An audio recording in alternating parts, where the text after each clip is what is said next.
શ્રી ગણેશાય નમઃ. જય શ્રી કૃષ્ણ મિત્રો. બુદ્ધિમાન વહુની 3 વાતો ખૂબ જ જ્ઞાનવર્ધક વાર્તા છે. પૂરા ધ્યાનથી સાંભળજો, ખૂબ મજા આવશે આ વાર્તા સાંભળીને અને જ્ઞાન પણ મળશે. તો મિત્રો, વિડીયો સારો લાગે તો લાઈક અને શેર કરજો અને આ ચેનલ જો તમે સબસ્ક્રાઈબ નથી કરી તો જરૂર કરી દેજો અને વિડીયો પૂરા અંત સુધી જરૂર જોજો. ઓમ નમઃ શિવાય. હર હર મહાદેવ. એક નદીના કિનારે એક ગામ વસેલું હતું. તેમાં એક ઘરમાં 4 લોકો રહેતા હતા. એક વૃદ્ધ દંપતી અને એક તેના પુત્રવધુ અને પુત્ર. તે છોકરો હંમેશા તેના વેપારના કારણે તેને શહેરમાં જવું પડતું હતું. તેની અવર જવર રહેતી હતી અને તેની પત્ની તેના સસરા સાસુ સાથે રહેતી, સેવા કરતી. તે વહુ બહુ બુદ્ધિમાન હતી અને એક તેનામાં વિશેષ ગુણ હતો, એક આવડત હતી. તે ગુણ એ હતો કે તે પશુ પક્ષીની બોલી બહુ સારી રીતે સમજતી હતી. એક દિવસની વાત છે.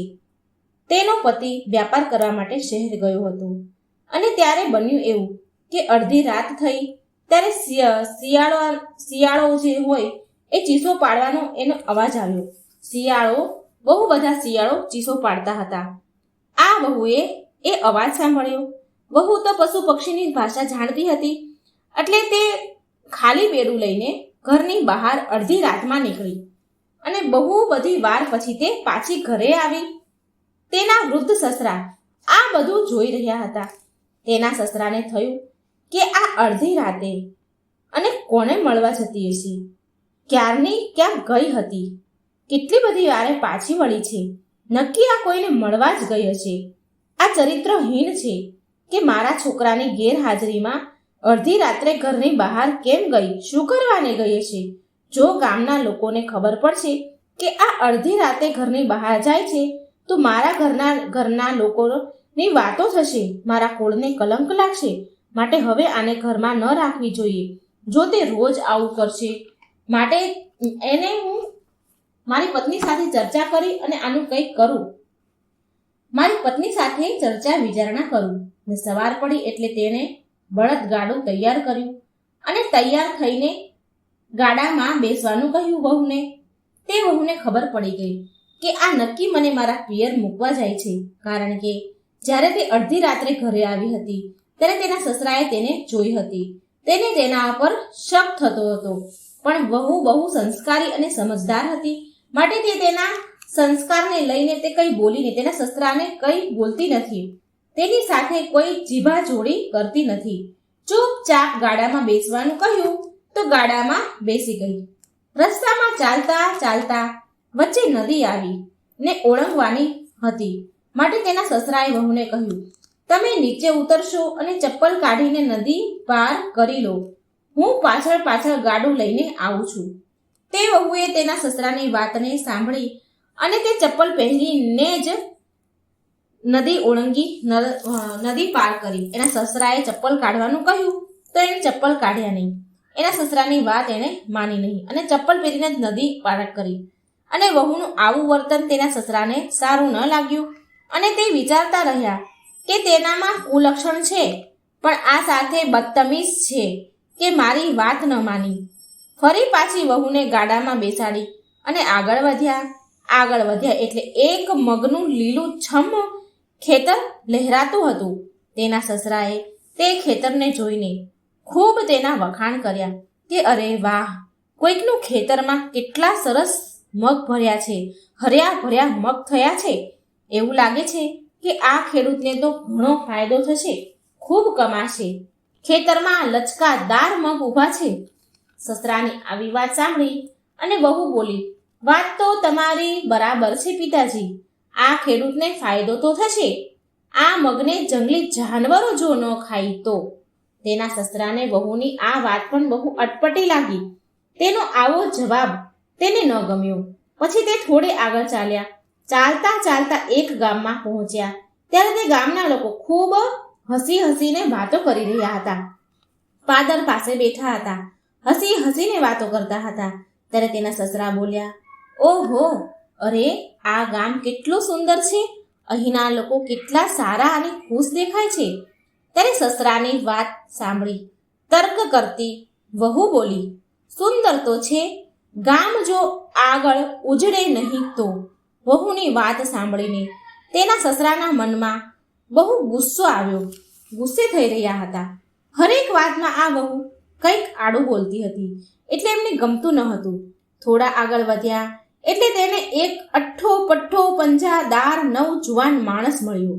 તેના સસરાએ તે પંજાદાર માણસના વખાણ કરતા કહ્યું કે આ તો કોઈ પહેલવાન હોય એવું લાગે છે, કેવો પંજાદાર છે. ત્યારે ફરી વહુ તર્ક કરતી બોલી, તેનો વિરુદ્ધ જવાબ આપે છે કે પહેલવાન તો છે, જો તેને કોઈ પીટે નહીં તો, કોઈ મારે નહીં તો. તેના સસરાને તેનો તર્ક સારો ન લાગ્યો. વિચારે છે કે આ તો બધી જ વાર ઊંધા જ જવાબ આપે છે, મારી વિરુદ્ધ જ જવાબ આપે છે. ચાલતા ચાલતા વચ્ચે તેનું એક મોટું ઝાડ મળ્યું તેમને. તે બહુ થાક્યા હતા, લાંબેથી સફર કરીને આવી રહ્યા હતા એટલે બહુ થાક્યા. એટલે તે વહુના સસરા ઝાડ નીચે આરામ કરવા બેઠા, પણ તેની વહુ ઝાડ નીચે ન બેઠી અને થોડે દૂર જઈને બેઠી. તેના સસરા વિચારવા લાગ્યા કે આ તો પાગલ લાગે છે કે ઝાડ નીચે આટલો સરસ ઠંડો છાંયડો છે અને તે ઝાડ નીચે ન બેસીને દૂર જઈને બેસી છે તડકામાં. કોણ સમજાવે આને? થોડી વાર પછી થઈ એટલે ત્યાંથી એ લોકો ચાલતા થયા.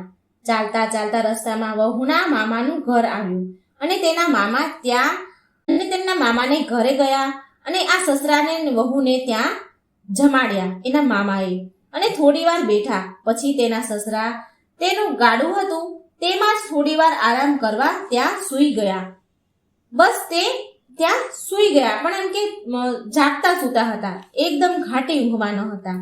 જાગતા જ એ ગાડામાં સૂઈ રહ્યા અને સસરાને ગાડામાં સૂઈ જતા જોઈને તે પણ ઘરમાં ન સૂતી અને તે ગાડા પાસે જ બેસી રહી. વહુ જ્યાં તે બેઠી હતી ત્યાં એક ઘટાદાર વૃક્ષ હતું. તે ઝાડ પર એક કાગડો બેઠો હતો અને તે કાં કાં કાં કરીને કહી રહ્યો હતો. તે વહુ તો તેની બોલી સમજી ગઈ કે આ શું બોલી રહ્યો છે. તો તે પણ કાગડાને કહેવા લાગી, તું શું કામ કાકા કરી રહ્યો છે? મને હેરાન કરી રહ્યો છે. એકવાર હું શિયાળની બોલી સાંભળીને અડધી રાતે ઘરની બહાર નીકળી તેનું કામ કરવા તો મારા સસરાએ મને ઘરથી બહાર નીકાળી રહી છે અને હવે જો હું તારી બોલી સાંભળીને કંઈ કામ કરીશ તો ખબર નહીં મારા ઉપર શું આફત આવી પડશે. હું કાલ રાત્રે શિયાળાનો અવાજ સાંભળીને નદી કિનારે ગઈ તો ત્યાં એક લાશ નદીમાં તરતી જઈ રહી હતી. હું તેના ઉપરથી બહુ કિંમતી ઘરેણાં હતા તે ઉતારીને ઘરે લઈને આવી. તેના બદલામાં મને ઘરથી નીકાળવામાં આવી અને તું કહી રહ્યો છે કે પેલા વડના ઝાડ નીચે સોનું દાટેલું છે. જો હું તે નીકાળીશ તો ખબર નહીં મારા સસરા મારા પર કયો આરોપ નાખશે. આ બધી જ વાતો તેના સસરા ગાડામાં સૂતા સૂતા સાંભળી રહ્યા હતા. સોનાનું નામ સાંભળીને જ એકદમ એ સસરા એના ઉઠ્યા અને ભાગતા ભાગતા વડના ઝાડ નીચે પાસે ગયા અને ત્યાં તેને ખોદ્યું તો ત્યાંથી તેને સાચે જ સોનું મળ્યું. તેના સસરા ખૂબ ખુશ થયા અને તેની વહુની બહુ પ્રશંસા કરવા લાગ્યા. ખુશ થઈને તે પાછા ઘરે જવાનું નક્કી કરે છે અને વહુને ગાડામાં બેસાડીને ઘરે ચાલવા નીકળ્યા. હવે તેના પિયર મૂકવા નથી જતા, હવે એમને પાછા ઘરે લઈ જાય છે એની વહુને. રસ્તામાં તેના સસરાએ તેની વહુની માફી માંગી અને તેને પૂછ્યું કે મને મારા સવાલનો જવાબ આપો કે જ્યારે હું ઘટાદાર વૃક્ષ નીચે આરામ કરવા બેઠો હતો તો તમે તે ઝાડ નીચે ન બેઠા પણ ત્યાંથી થોડે દૂર કેમ બેઠા?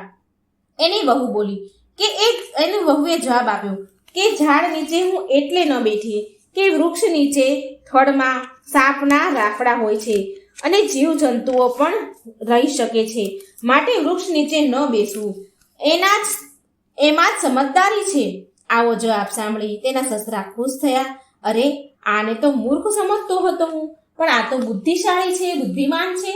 પછી તેના સસરાએ પેલા પહેલવાન વિશે પૂછ્યું કે જ્યારે મેં તમને કહ્યું કે આ પહેલવાન લાગે છે, પંજાદાર છે, તો તમે એવું કેમ કહ્યું કે પહેલવાન તો છે પણ તે કોઈનો માર ન ખાય? તો આનો શું અર્થ હતો?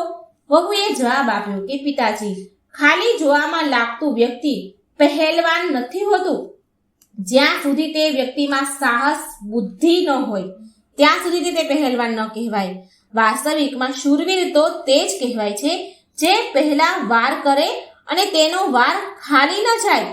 જો જીતીને આવે તો પહેલવાન કહેવાય, જો માર ખાઈને આવે ને તો તે ક્યાંનો શૂરવીર કહેવાય. વહુની આવી વાત સાંભળીને તેના સસરાના તો હોશ ઉડી ગયા. તે બહુ ખુશ થયા. પછી તેના સસરાએ બહુ સુંદર જે ગામ વિશે પૂછ્યું જ્યાં મગ લહેરાતા હતા. એ પૂછ્યું તો વહુએ તેમને પેલા સુંદર ગામ વિશે કહ્યું તો આ ગામના લોકો કેટલા ખુશ પ્રસન્ન દેખાય છે એના વિશે એના સસરાએ પૂછ્યું. કે જ્યારે મેં એવું કહ્યું કે આ ગામના લોકો કેટલા ખુશ દેખાય છે, પણ ત્યારે તમે એવું કહ્યું હતું કે આ નગર સુંદર તો છે પણ ઉજળે નહીં. આનો શું અર્થ હતો વહુ? ત્યારે વહુ બોલી કે આનો સીધો અર્થ છે ને, જ્યારે આપણે ગામની અંદર ગયા ત્યારે કોઈ પણ વ્યક્તિએ ત્યાં આપણને આરામ કરવા કે પાણીનો ભાવ પણ ન પૂછ્યો. કહેવાય છે કે કોઈ નગર કે કોઈ ગામના લોકો બહાર ગામથી આવેલા લોકોને ભૂખ્યા તરસ્યા અતિથિઓનું સ્વાગત ન કરે તો તેની મદદ ન કરે તો તેને નગર ન કહેવાય. અને આનાથી ખબર પડે છે કે તે ગામના લોકો સંસ્કારી ન હતા, અને જ્યાં સંસ્કાર ન હોય તેને ઉજળવામાં કેટલી વાર લાગે છે. વહુની આ વાત સાંભળીને પણ તેમના સસરા ખૂબ ખુશ થયા, રાજી થઈ ગયા. અને પછી મગના ખેતર વિશે તેના સસરાએ પૂછ્યું તો વહુએ કહ્યું કે મગના ખેતરમાં કોઈ રખેવાળું ન હતું પિતાજી. તે ખેતરની ચારે બાજુ કોઈ વાડ પણ બાંધેલી ન હતી. હા, ખેતરમાં મગનો પાક ખૂબ સારો હતો, ખૂબ સરસ હતો, લચકાદાર હતો, પણ એનું રખેવાળું ક્યાં હતું? ન તો કોઈ વાડ હતી. માટે મેં એવું કહ્યું કે આ ખેતર ઉજળે નહીં. તો પિતાજી એના સસરાજી કહે છે કે પિતાજી, એ વહુ કહે છે એના સસરાને, પિતાજી કહેવાય છે કે સ્ત્રી, બાળક, નોકર, પશુ, ધન, રોગ, વિદ્યા, અભ્યાસ, સજ્જનોની સેવા અને ખેતર આ વસ્તુને નજર અંદાજ કરવાથી, તેના પર ધ્યાન ન આપવાથી કંઈ પણ હાથમાં નથી આવતું. આ વસ્તુઓ પણ હંમેશા આ વસ્તુઓ પર નજર રાખવી જ જોઈએ. અને પછી એના સસરાએ નદીમાં ચપ્પલ પહેરવાની વાત કહી એટલે અને નદીમાં મેં ચપ્પલ ન પહેર્યા એટલે નદી ચપ્પલ પહેરીને જ મેં પાર કરી. તો નદીમાં ઝેરીલા જીવ હોય છે અને કાંટા પણ હોઈ શકે છે, કાંકરા પણ હોઈ શકે છે જે ખુલ્લા પગે ચાલવાથી વાગી શકે છે. અને પછી વહુના આવા જવાબ સાંભળી તેના તીક્ષ્ણ બુદ્ધિ જોઈને તેના સસરાને તો ખુશીનો પાર ન રહ્યો. વહુએ એના સસરાના બધા સવાલના જવાબ કહી દીધા કે હું મૂર્ખ સમજતો હતો, પણ આ તો કેટલી બુદ્ધિશાળી છે. મારાથી તેને સમજવામાં ભૂલ થઈ ગઈ. મેં કોઈ વાતને જાણ્યા વગર જ તેના ચરિત્ર ઉપર આરોપ લગાવ્યો. હું કેટલો મૂર્ખ હતો. મારી પુત્રવધુમાં આદર્શ ગૃહિણીના બધા જ ગુણો છે. જે ઘરમાં આવી વહુ હોય તે ઘરનું ક્યારેય અહિત થાય નહીં. બસ તે જ દિવસથી તેના સસરાએ તેની વહુને તેના ઘરની માલકીન બનાવી દીધી. ઘરની ચાવીઓ અને જવાબદારીઓ બધી જ એના વહુને સોંપી દીધી.